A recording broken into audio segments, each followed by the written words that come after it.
پہلی جنگ عظیم اور روسی انقلاب، وادی گم، انشے سیریل، 23ویں قسط۔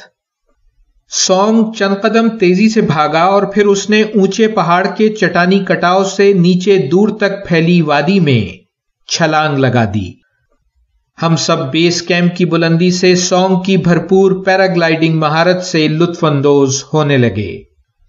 وہ چند منٹوں تک پرندوں کی طرح وادی کے اوپر پرواز کرتا رہا اور پھر دھیرے دھیرے بحفاظت نسبتاً ہموار سبزے پر بآسانی اتر گیا۔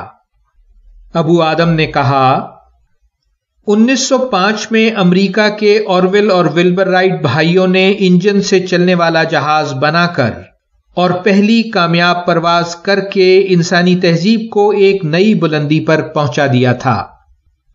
سائنسی ترقی کے اعتبار سے 1911 میں نیوزی لینڈ کے ارنسٹ ردرفورڈ نے ایٹم کی ساخت کی تفصیلی وضاحت کر کے نمایاں کامیابی حاصل کی تھی۔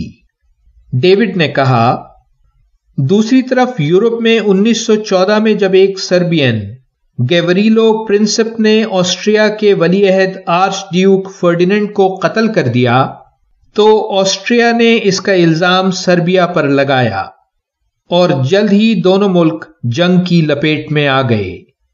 دیکھتے ہی دیکھتے مختلف سمجھوتوں کے تحت دیگر یورپی ممالک بھی جنگ میں کود پڑے اور ان کے ساتھ ان کی زیر اثر کالونیاں بھی۔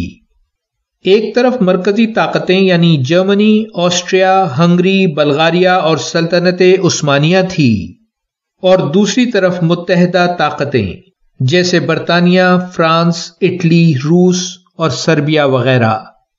اس جنگ میں پہلی بار ٹینکوں کا استعمال ہوا۔ 1918 میں جب یہ جنگ متحدہ طاقت کی فتح کے ساتھ ختم ہوئی تو اس عالمی جنگ میں 1 کروڑ لوگ اپنی جان سے ہاتھ دھو بیٹھے تھے۔ 1914 ہی میں بظاہر معمولی لیکن دور رس ایجاد زپ کی تھی، جس نے کپڑوں اور تھیلوں وغیرہ میں بٹن اور ہک کا استعمال غیر ضروری کر دیا، اور جو آج تک بہت کارآمد ہے۔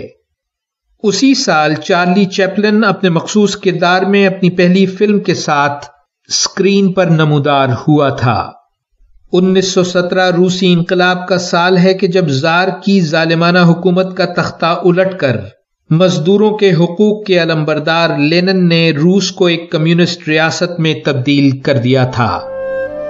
جاری ہے ویلیو ورسٹی۔